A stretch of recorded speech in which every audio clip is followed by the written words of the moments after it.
중국과 한국은 고대로부터 지금까지 수만 수천 년간 가장 가까운 이웃입니다.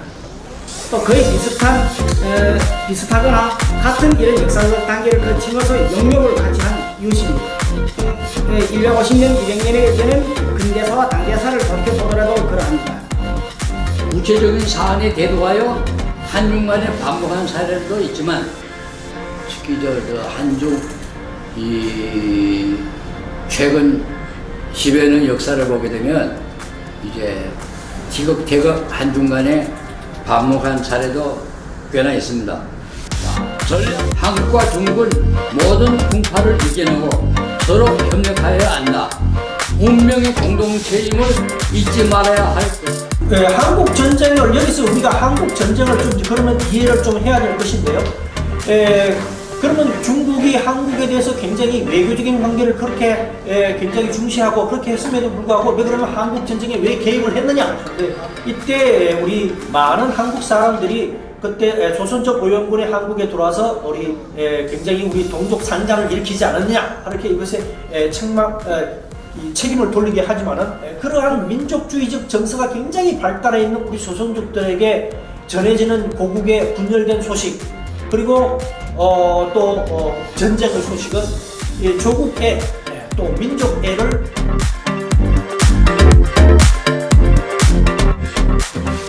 오늘 중한 상강 포럼 2021년도 하계 포럼을 시작하도록 하겠습니다.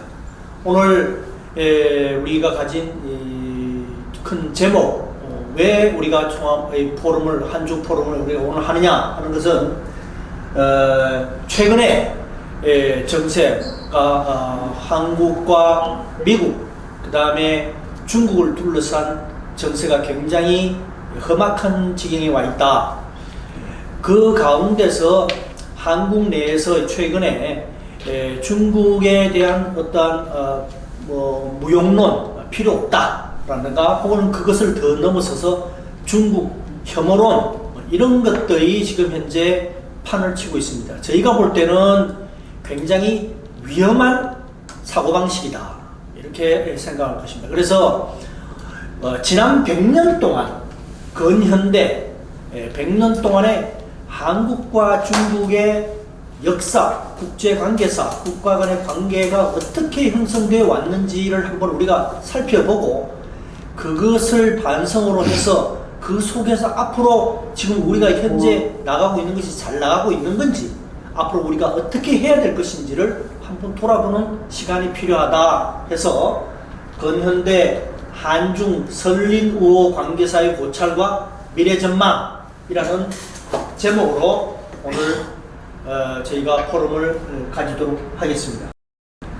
이걸 중국말로 해야 되는데 现代中韩努力友好关系使得考察和前往未来 맞습니까? 맞아요.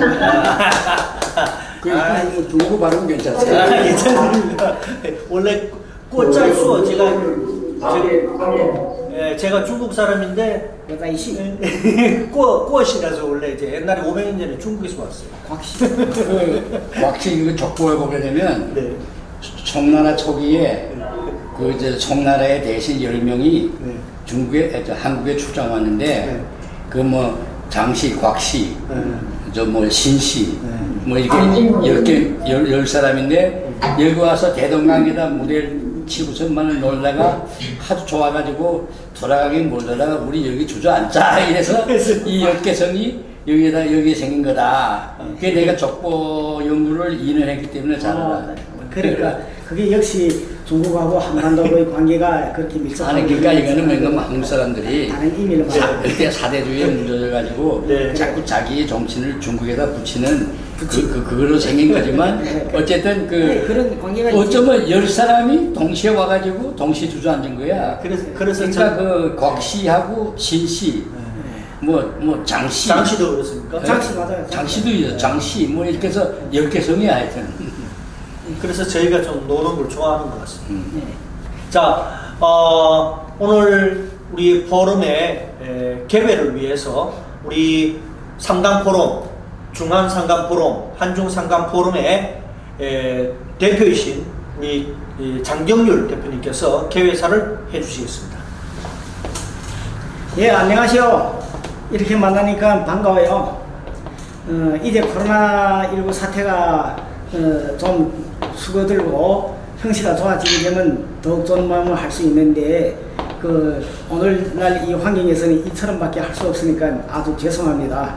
앞으로 좋은 모임을 직접 얼굴 맞대고 하는 그런 걸 행사를 많이 할 걸 약속드리면서 오늘은 5명 이상 모이기 못하니까 우리 그냥 주회장은 여기다가 앉히고 서남권 글로벌 센터에다가 한 개 분회장을 했고 다른 분들은 각자 자기 일터에서 자기 집에서 이거 청취하는 걸 이렇게 만들었습니다. 그런 다음에 제가 오늘 이 행사의 매체에 따라서 개회사를 하는 걸로 합시다. 제가 오늘 얘기하자는 주제는 제목은 한중선린우호 이는 영원한 과제다 이런 얘기입니다. 오늘 2021년 상방포럼 하계세미나는 그 주제가 근현대 한중선린우호 관계사의 고찰과 미래 전망입니다.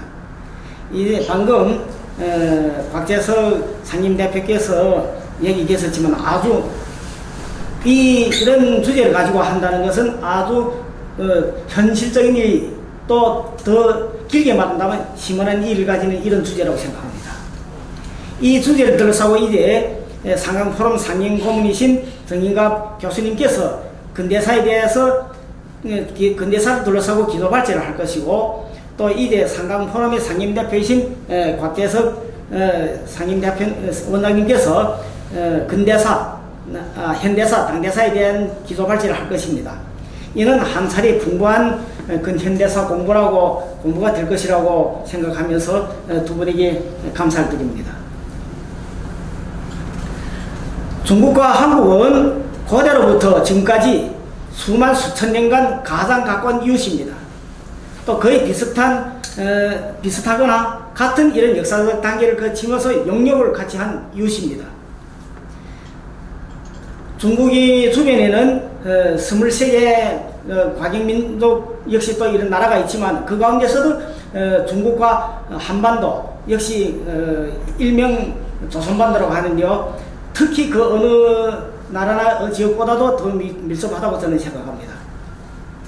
이처럼 중국과 한반도는 지나온 기나긴 역사적인 행정에서 특히 원시사회, 노예사회 그리고 반만년의 봉건사회를 거치면서 지구촌에서 가장 밀접한 나라와 가장 좋은 이웃으로서 민족으로서 근대와 현대사회에 진입했던 것입니다.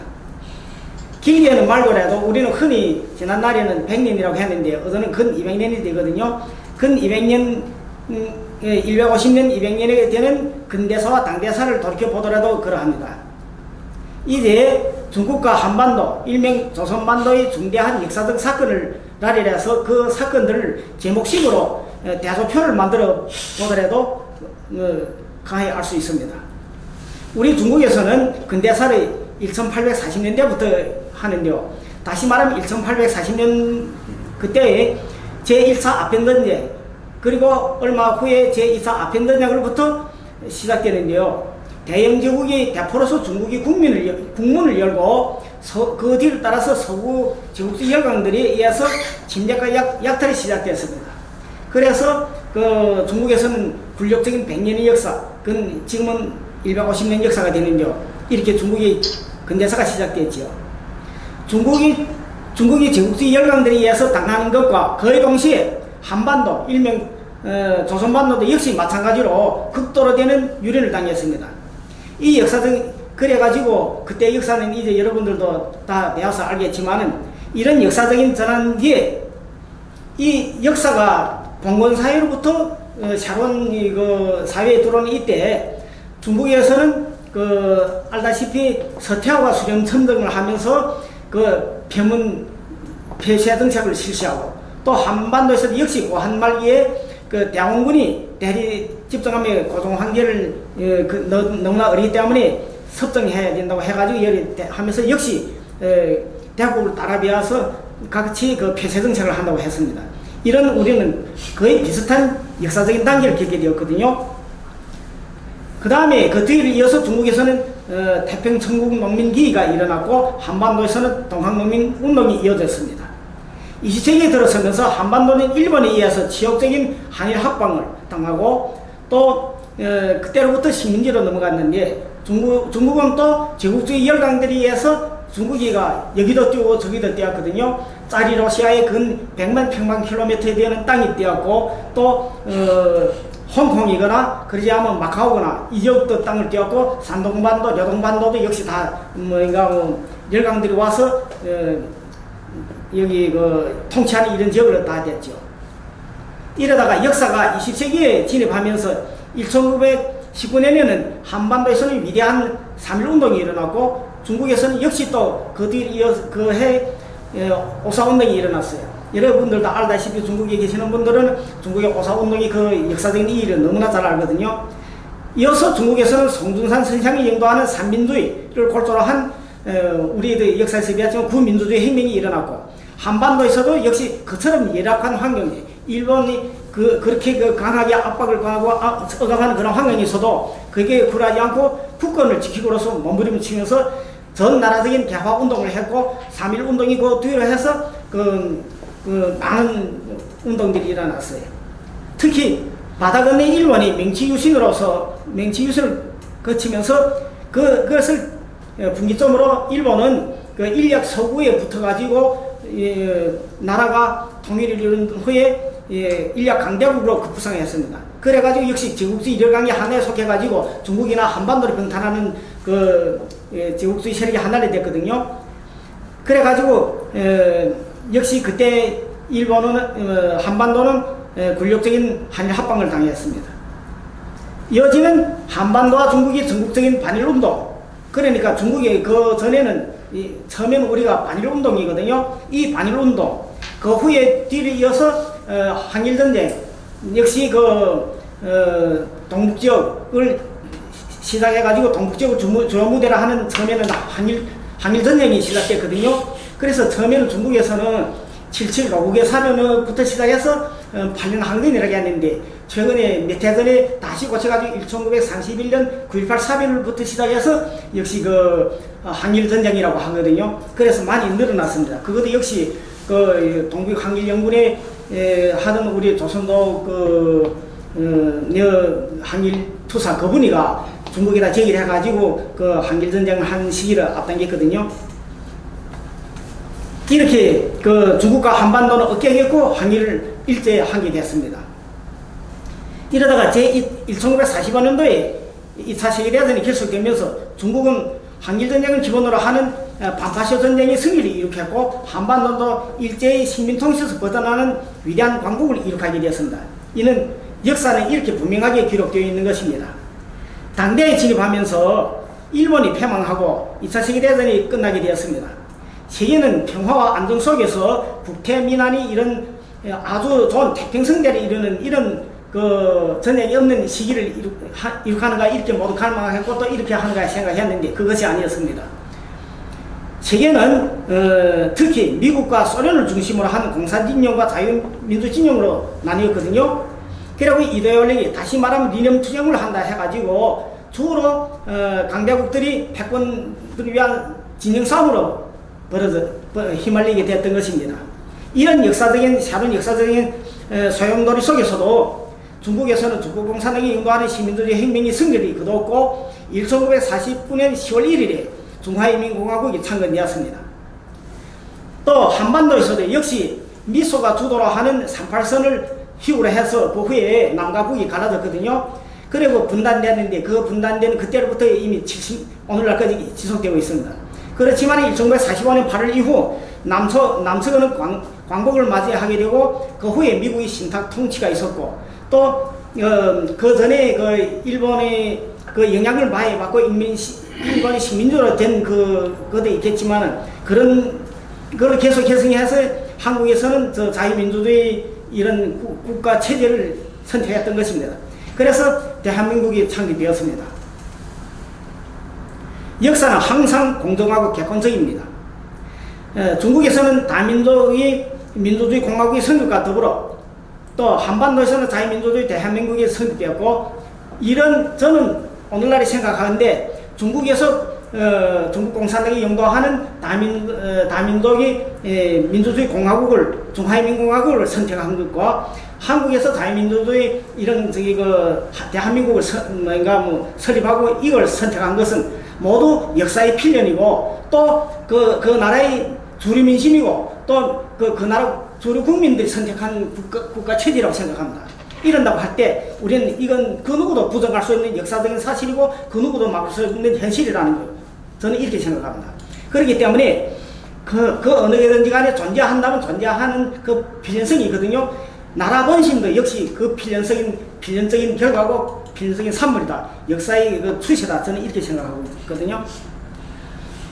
그 후 주제하다시피 20세기 90년대에 들어와서 구소련이 해체되기 직전까지 지구촌은 냉전에 의해서 휩싸려 들었습니다.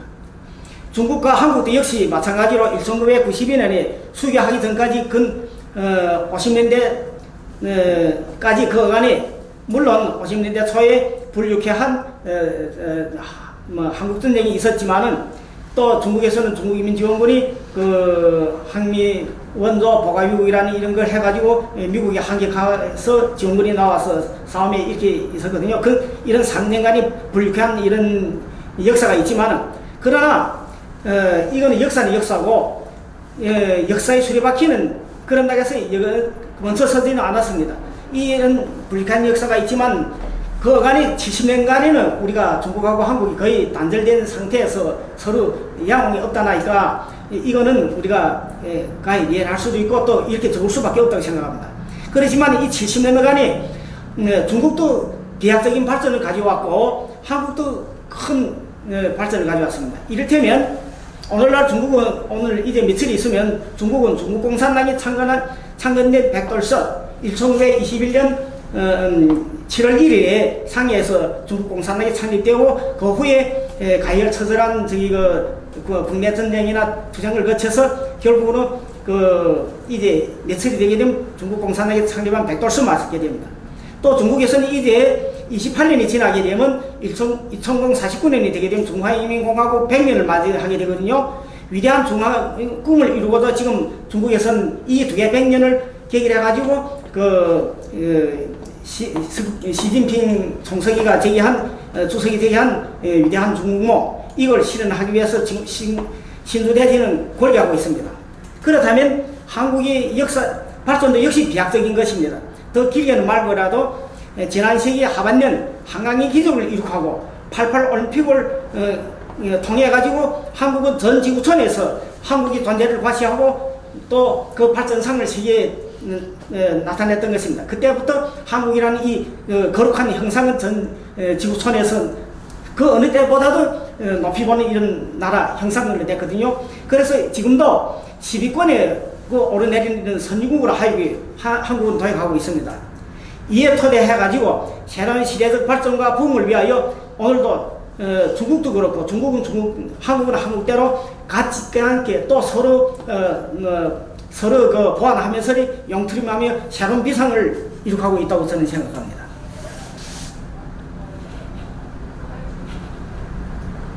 이제明年이면 중국과 한국은 중한수교 30년을 맞이하게 됩니다.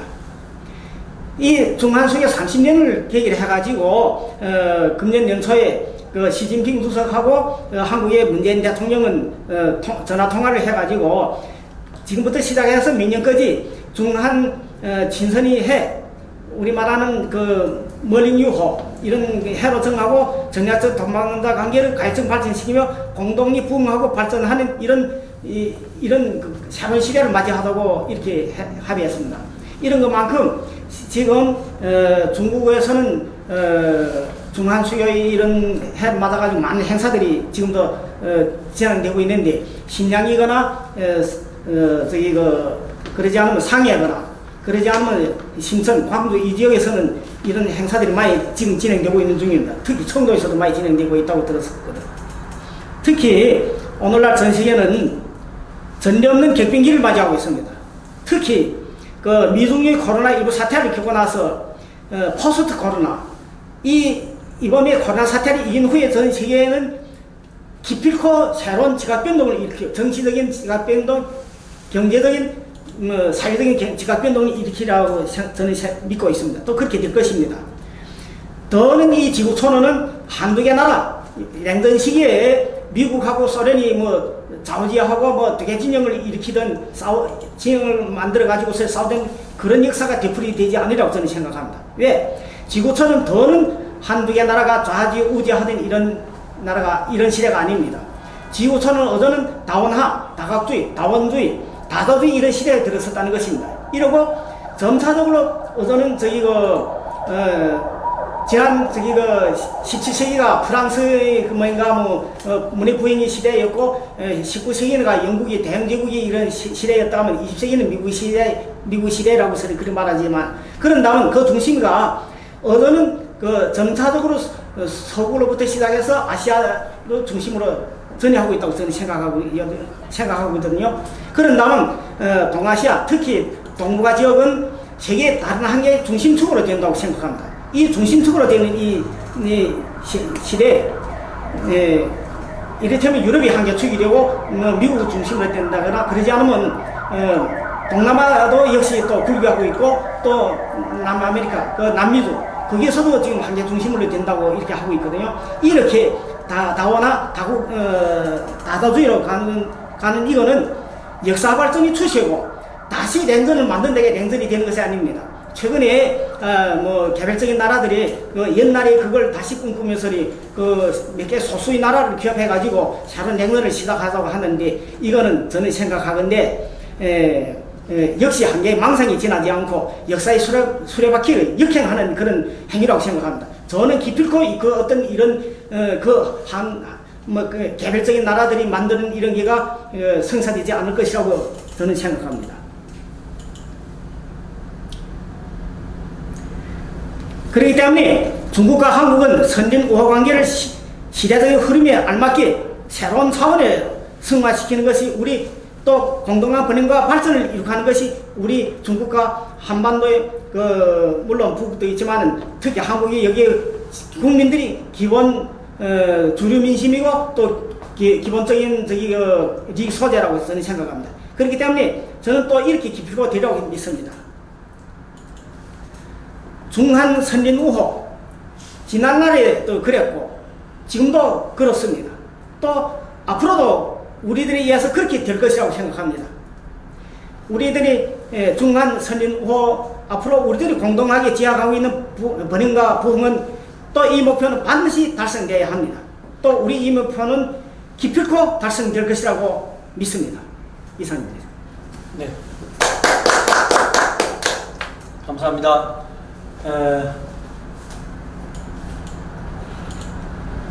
다음으로 우리 장경률 대표님 개회사 감사드리고요. 다음으로 본격적으로 우리 한중 설린무 관계사의 고찰과 미래 전망에 있어서 근대 그러니까 한국 전쟁 이전에 우리 한중 관계에 대해서 우리 한중 상강 토론회 상임 고문이신 정인관 전 청와대 교수님께서 발제를 해주시겠습니다. 안녕하십니까. 정인갑입니다. 저는 저희 문장을 한번 읽겠습니다. 제목은 한중 두 나라는 운명의 공동체이다. 한중 두 나라는 운명의 공동체이다. 필자가 처음 한국을 방문한 1987년 한국 국민은 중국을 매우 선호하였다. 중국이 좋은 것도 좋다, 나쁜 것도 좋다 할 정도로 중국을 선호하므로 어떤 때는 중국인은 저가 듣기에 송구스러울 정도였다. 그러나 한 해, 두 해 지나며 한국 국민이 중국에 대한 선호도는 낮아지고 있다. 중국이 나쁜 것도 나쁘다, 좋은 것도 나쁘다고 할 정도이다. 35년이 지난 지금은 다수 한국인이 중국을 혐오하는 지경에 이르렀다고 해도 과언이 아니다. 이런 경지에 이른 데는 중국 정치 문제점도 있겠지만 한국 국민이 인식상의 제한성도 있다고 필자는 본다. 한중 두 나라의 관계를 사사건건 미세적으로만 볼 것이 아니라 거시적으로 보고 현재 진행형만 볼 것이 아니라 역사 대하의 흐름과 미래도 보아야 한다.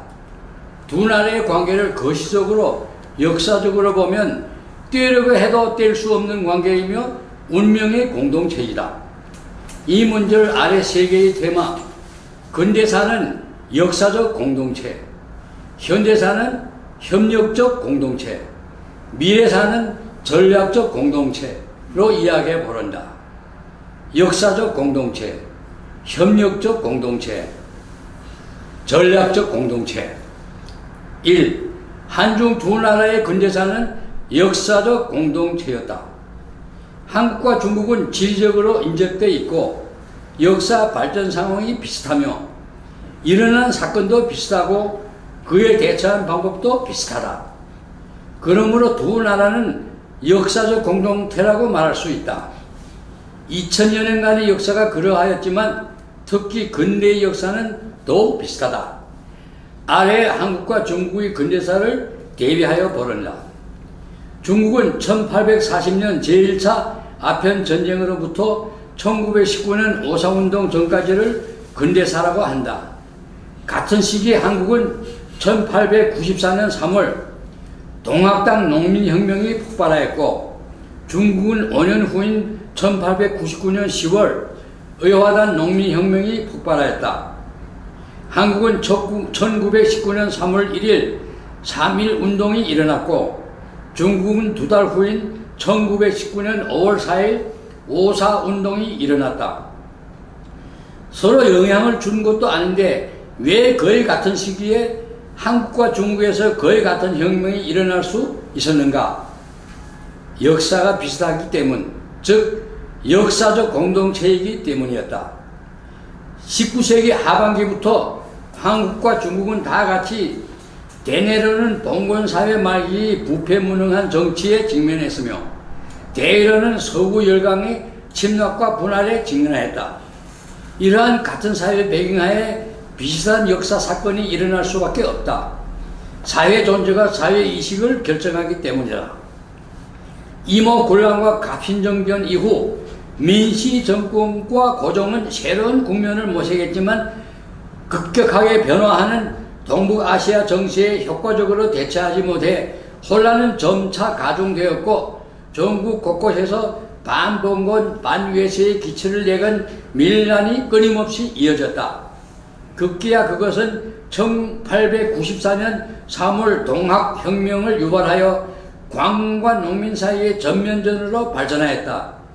이런 혼란에 일본이 본격적으로 개입하였으며 동학농민혁명군은 서구의 양창의 일본 세력과 서양 세력을 배척하고 의를 내세운다. 의 깃발을 내걸고 대내로는 부패한 봉건 통치를 반대하고 대외로는 일본 제국주의와 구미 열강의 침략을 반대하는 혁명으로 발전하였다. 1840년 제1차 아편전쟁으로부터 시작하여 제국주의가 중국의 발광적인 침략을 감행하였다.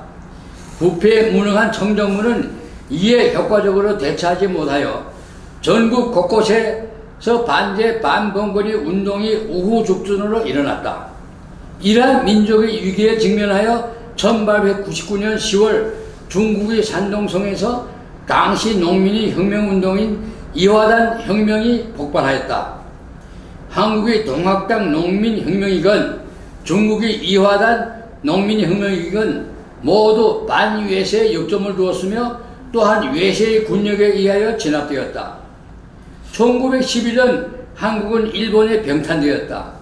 중국은 1845년부터 1902년까지 27곳의 서구 열강과 일본의 조개지가 생겼다. 결과 반제국주의, 반봉건주의 극치로 1919년 3월 1일 한반도에서는 3.1 운동이 일어났고 2개월 후인 1919년 5월 4일 중국에서는 5.4 운동이 일어났다. 한국과 중국의 근대사는 실로 역사적 공동체였다. 2. 한중 두 나라의 현대사는 협력적 공동체였다. 협력적 공동체였다.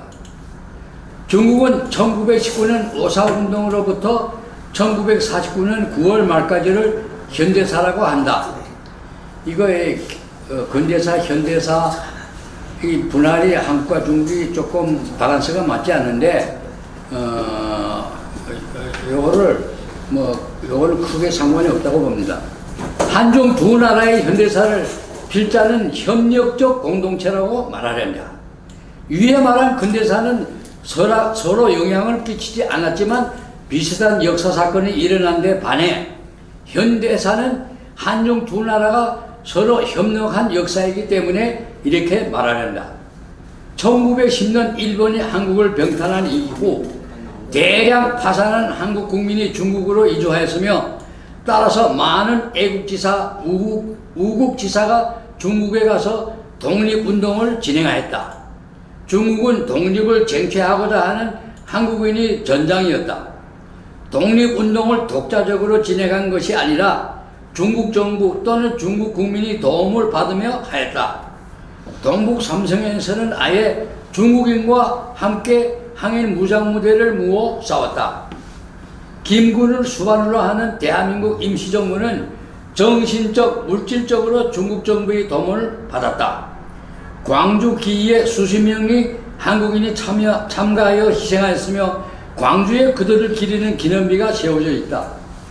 심지어 중국 의용군 행진곡, 애국가의 작곡가도 한국인 정률성이다.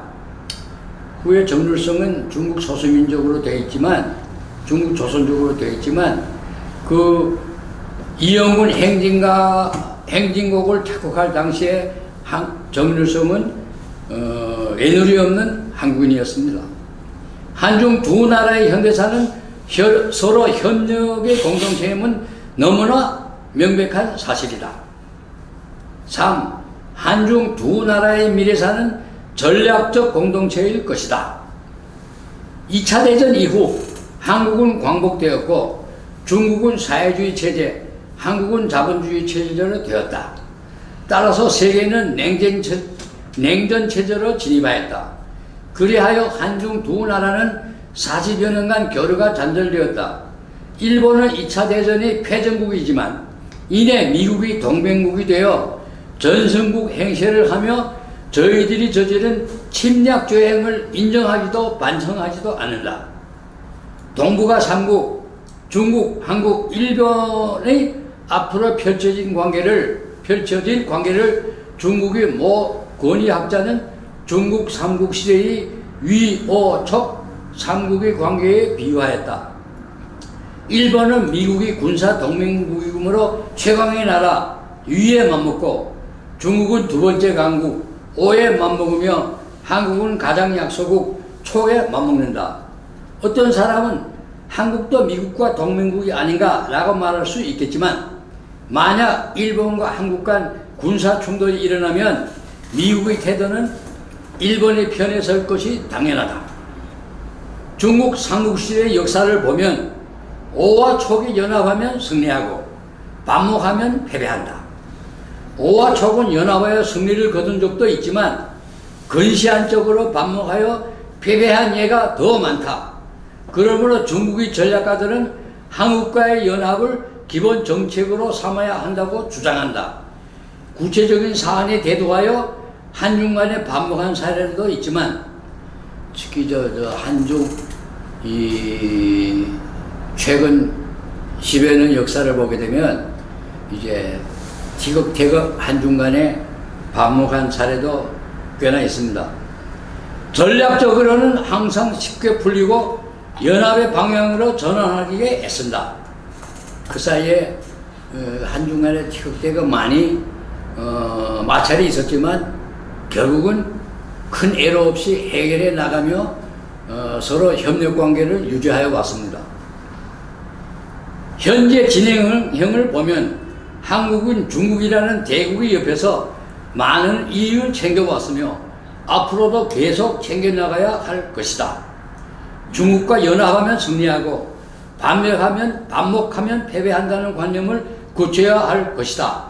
한국과 중국은 모든 풍파를 이겨내고 서로 협력하여야 한다. 운명의 공동체임을 잊지 말아야 할 것이다.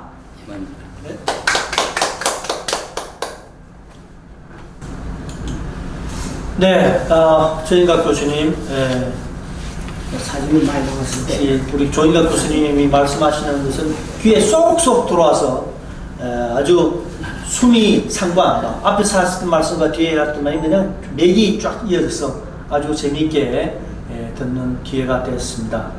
다음으로는 제가 현대사, 한중 간의 현대사에 관련해서 제가 발표하도록 하겠습니다.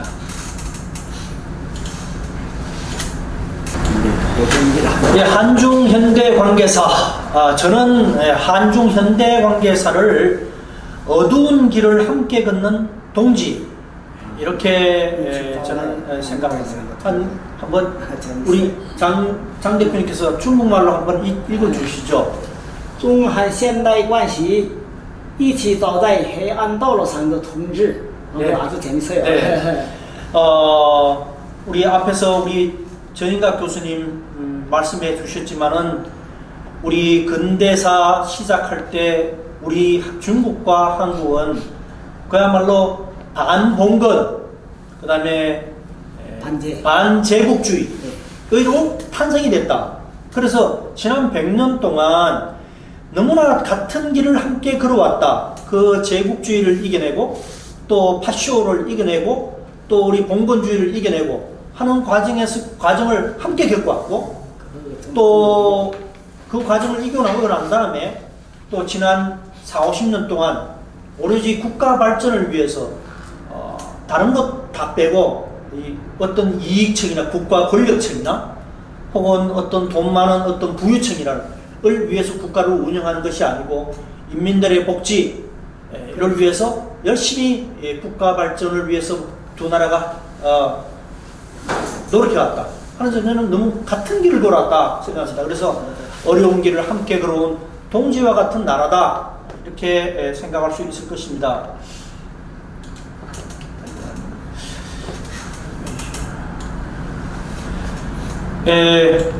우리가 1992년에 한국과 중국의 수교, 우리가 이렇게 근교, 진짜입니까?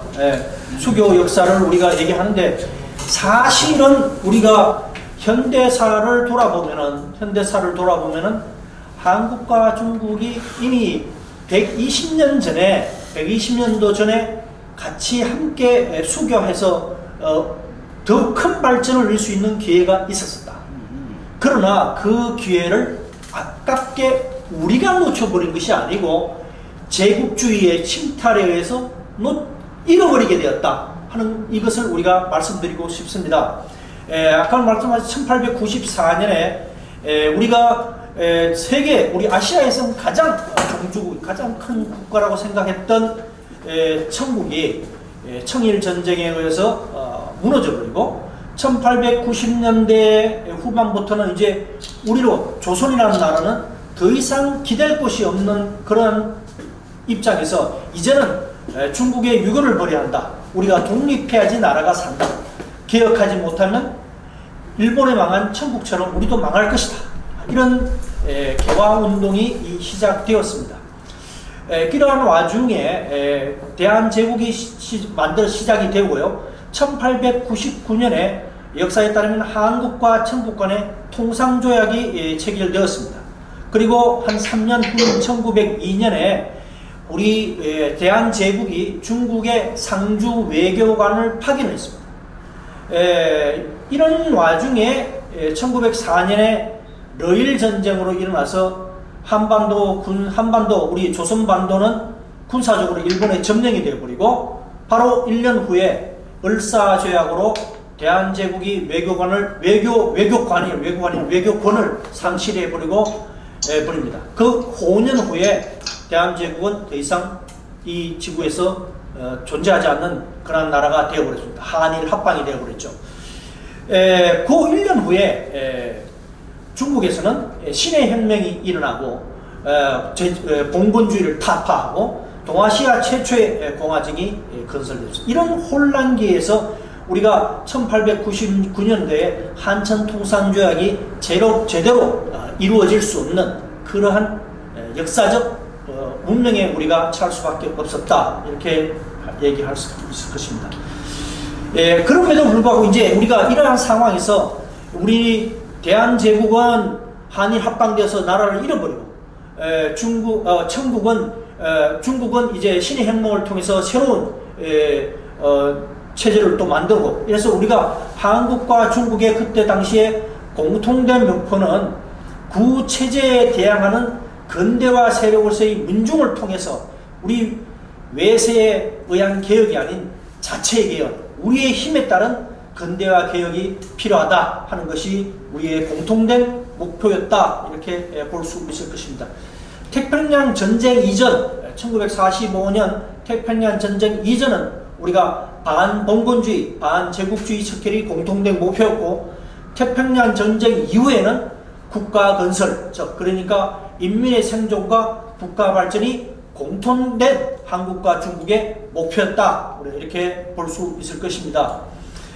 태평양 전쟁의 종식과 함께 우리가 이제 그러면은 우리가 이제 태평양 전쟁을 통해서 제국주의를 다 몰아내고 이제는 우리가 새롭게 중국과 한국이 새롭게 시작될 수 있는 새로운 발판이 마련됐는데, 이것이 안타깝게 또 두 번째로 이루어지지 못했다. 그것은 한국과 중국의 잘못이 아니라 또 세계적인 판도가 그렇게 몰고 갈 수밖에 없었다는 것이죠. 그것이 바로 태평양 전쟁의 종식과 함께 힘의 공백이 생기고 일본 제국주의가 멸망하고, 이 힘의 공백 속에 미국과 소련의 냉전이 차고 들어왔다는 것이죠. 그래서 한국은 자본주의 체제를, 그 다음에 중국은 공산주의 체제를 이렇게 할 수밖에 없었다 하는 것이죠. 이러한 것들이 서로 간에 내부적으로도 한국은 남쪽과 북조선, 북한 이렇게 내부적 갈등이 초래되는 결과가 초래되고요. 그 다음에 중국으로서는 국민당과 공산당 간의 내전이 초래되는 결과를 만들게 되었다, 우리가 이렇게 봅니다. 이러한 와중에서도 우리가 살펴보면 1949년 1월 4일, 그러니까 중화민국 정부, 국민당 정부이지만은 그래도 중국은 대한민국을 국가로 승인해서 공식 외교관계를 수립을 했고요. 그 다음에 중국은 또 북한 조선민주주의인민공화국과 또 10월달에 수교해서 이 조선반도에 대한 그러한 중국의 끊임없는 외교관계의 수립의 노력은 공산당이나 국민당이나 공이 존재하고 있었다는 것이죠. 그러나 이것도 또한 여러 가지 그 후에 그 다음 1950년에 일어난 조선전쟁, 그러니까 한국전쟁으로 인해서 또 한 번 어그러지는 그러한 역사를 맞게 됩니다. 한국전쟁을, 여기서 우리가 한국전쟁을 좀 그러면 이해를 좀 해야 될 것인데요. 그러면 중국이 한국에 대해서 굉장히 외교적인 관계를 그렇게 굉장히 중시하고 그렇게 했음에도 불구하고 왜 그러면 한국전쟁에 왜 개입을 했느냐? 그래서 왜 한국을 침략을 했느냐라고 많은 사람들이 얘기를 하는데, 여기에 대해서 우리가 좀 이해를 달리 좀 살펴봐야 될 것이다, 이렇게 생각합니다. 중국과 북한이라는 두 나라는, 그러니까 북조선, 조선민주주의인민공화국은 생태적으로 일본과 미국이라는 두 제국주의 투쟁으로 사실은 탄생되었다. 그래서 그러한 공동 운명적인 그런 생태를 좀 가지고 있었다, 이렇게 하는 것이죠. 그래서 중국 쪽에서는 그때 그진 38선이라는 이 선을 하나의 서로 간에 이 합의된 체제를 인정하는 그러한 선으로 인정을 했었는데, 이것이 한반도에 대한 이 선을 넘어서 어떠한 북쪽을 침략하려는 그런 의도가 있는 것은 그것은 결국은 한반도에 대한 제국주의적인 침략으로 규정을 한 바가 있다. 그래요. 정라이 중국 그때 당시의 외교부장은 중국 정부는 해외 침략을 용납하지 않을 것이며 이웃 국가가 제국주의에 의해 침략당하는 것을 좌시하지 않겠다라고 이렇게 했는데 1950년 9월 달이죠. 인천 상륙 작전이 일어나고 1950년 10월 7일 날 유엔군이 38선을 지키지 않고 그냥 넘어버렸습니다. 그래서 넘어서 38도선 이북으로 북상을 하면서 남한 쪽으로 봐서는 북한과 통일할 수 있는 기회라 이렇게 생각할 수 있는, 북쪽으로 봐서는 하나의 제국주의 침략으로 규정이 될 수밖에 없었죠. 그래서 중국군이 여기에 한국군에 참여하게 되었다라고 우리가 볼 수 있을 것입니다. 그래서 우리가 이것을 우리가 항미 원조 전쟁 이렇게 얘기를 할 수 있는데, 항미 원조 보호가 위국 이렇게 얘기할 수 있는데, 이때 우리 많은 한국 사람들이 그때 조선족 의원군이 한국에 들어와서 굉장히 우리 동족 산장을 일으키지 않았냐 이렇게 이것에 책임을 돌리게 하지만은, 그러나 우리가 이것을 조선 의원군의 참전을 또 다른 측면에서 좀 살펴봐야 된다는 생각도 듭니다. 즉 일본의 패망 이후에 중국에 있었던 우리 조선 의원군은 일본의 제국주의를 격퇴한 그러한 자부심에 들떠 있었습니다. 그러한 민족주의적 정서가 굉장히 발달해 있는 우리 조선족들에게 전해지는 고국의 분열된 소식, 그리고 또 전쟁의 소식은 조국애 또 민족애를 그냥 강화시키는 방향으로 일어났다라고 볼 수가 있고요. 그래서 이 항일 투쟁으로부터 이어지는 민족애와 조국애 그리고 통일에 대한 순수한 열망에서 항미 원조 전쟁에 참전한 우리 조선족 의원군들이 상당수 있다. 대개 다 그럴 것이다. 저희는 이렇게 판단을 하고 있습니다. 또 많은 학자들도 그러한 것들을 기술을 하고 있습니다. 그리고 태평양 전쟁 후에 그러면 우리가 이러한 한국 전쟁을 좀 이렇게 이해를 좀 해줘야 될 것 같고요. 그러면 그 이후에 태평양 전쟁 후에 중국의 개혁해방과 한국의 근대화는 그럼 어떻게 진행되어졌느냐 하는 것들은 우리가 표로 이렇게 좀 볼 수 있을 것입니다. 중국, 그 다음에 맨 오른쪽에는 조선, 북조선과 대한민국 이렇게 얘기했는데요. 개항전, 그러니까 문호를 외국의 제국주의의 문을 열기 전에는 중국은 부정관리, 관리의 부정, 그 다음에 마약 수입 이런 것으로 굉장히 나라가 휘청하던 상황이 있고, 또 우리 조선은 또 병인 양료, 신미 양료 이런 것으로 쇄국 정책, 아까 우리 제인가 교수님이 얘기했습니다만은 그러한 상태에 있었다. 이러한 상태를 이용해서 서구의 열강 제국주의자들이 중국과 우리 조선에 대해서 굉장히 불평등 조약, 그러니까 그 나라를 아니면 빼들어 먹는 그러한 조약들, 난징 조약, 텐징 조약, 베이징 조약, 우리 조선에 보내서는 강화도 조약, 을사 조약, 한일 합방 이러한 조약들이 이루어졌다 하는 것이고요. 혼란기에는 중국에서는 우리 신의 혁명을 통해서 이것을 극복하려고 노력을 했었고, 우리 한국으로서는 여러 가지 한일 합방, 그 다음에 3.1운동의 역사도 있죠. 이런 것들이 혼란기에 있었다 하는 것이고, 이 3.1운동 이후에 우리 독립운동가들이 중국으로 넘어가서 우리 중국 지역이 우리 항일 독립운동의 근거지 역할을 해줬다 하는 것을 우리가 역사적으로 우리가 잘 알고 있습니다. 이후에 1979년 우리 등소평에 의해서 우리 개혁이 시작되었고요. 우리 한국은 1963년에 박정희 정권에 의해서 그 이후에 개혁이 시작되었습니다. 그때 구호는 흑묘병명 혹은 요즘 최근에는 1대1로 중국몽 이러한 구호를 통해서 중국은 G2 세계의 두 번째 국가로 건너가고 있고요. 우리 한국은 박정희 시대 때부터 잘 살아보세, 우리도 한번 잘 살아보세 하는 마음으로 해서 세계 10위권의 경제제국으로 이뤘습니다. 이 두 국가의 흐른 역사를 보면 너무나 쌍둥이와 같은 그러한 역사인 것을 우리가 찾아볼 수 있다. 우리가 이렇게 생각합니다. 중국의 개혁개방과 한국과 한중 수교 역사를 살펴보면요. 우리가 1992년에 한중 수교가 되어 있지만은 그 이전부터 사실은 한국과 중국은 여러 가지로 중국 개혁 개방 이후에 많은 밀접한 관계를 이루어왔다. 그래서 1979년 중국의 개혁 개방 이후에 82년 한국과 수교 방침이 이미 결정이 됐고요. 82년에 이것은 한국 주재 초대 중국 대사를 역임한 짱틴앤에 의해서 수교 20주년이 되는 1911년에 그렇게 공개가 됐었습니다.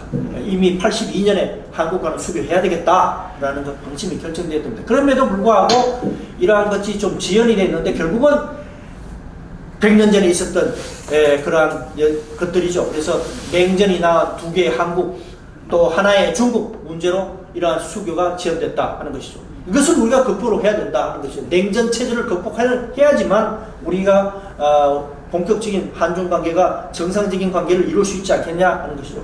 그 이후에 뭐 우리 1988년, 90년 그 이후에 여러 가지 한중 관계는 급격하게 발전해왔고 드디어 92년에 한중 수교를 이룬 것은 여러분들이 잘 알고 계실 겁니다.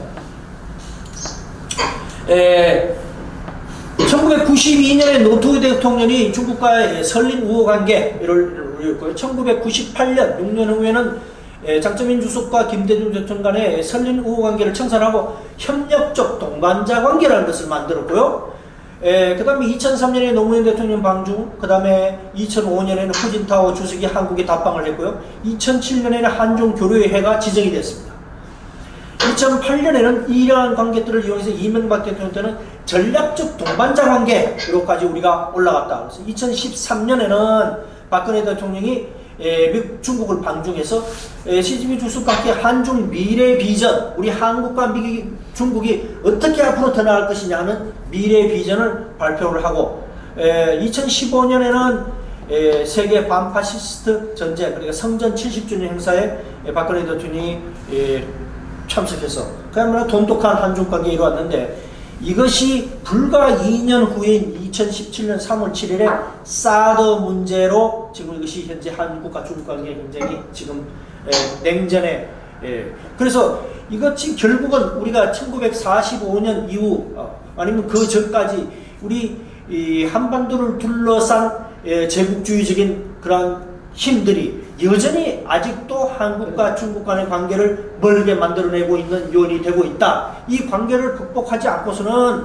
우리가 새로운 발전을 도모할 수 없을 것이다 하는 것이죠. 미국의 중국 전략은 최근에는 신냉전 체제라고 지금 현재 규정되고 있습니다.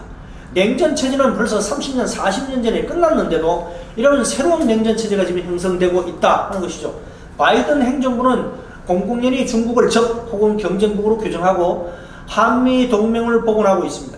그 다음에 최근에 보셨겠지만 G7, 영국에서 G7 이러한 동맹 네트워크를 통해서 대중국 정책 조율로 중국을 압박하고 있다. 그것은 수출 제재, 수입 제재, 투자 제재, 금융 제재 이런 다양한 방식으로 압박을 하고 있다. 중국의 입장에는 여기에 대해서 어떻게 했냐? 중국의 입장은 좋다. 우리가 그렇게 하는 데서 우리는 중국 패권을 과거 120년 전에 청국처럼 중국 패권을 추구하겠다라고 중국은 얘기하고 있지 않다. 중국의 입장은 패권을 추구할 의지와 능력도 없다. 우리는 중국식 모델과 사회주의는 중국 현실에 적용될 뿐입니다. 이렇게 우리가 공식적으로 표명을 하고 있습니다. 한국에 그럼에도 불구하고 한국에서는 여러 가지 반중 정서가 일어났다. 이 속에는 근본적으로 중국이 과거에 우리 천국 이런 것처럼 청나라 이것처럼 조공관계로 우리가 다시 돌아가는 것이 아니냐, 우리가 중국으로 다시 속국이 되는 것이 아니냐 하는 이러한 우려 이런 것들이 밑에 존재하고 있는데요. 그것은 단순한 기우에 불과하다. 그것은 120년 전, 130년 전의 역사다. 현재 세계화 시대에는 이웃 나라들 간에 통용될 수 있는 국제 질서의 보편 원리가 지금 적용되고 있습니다.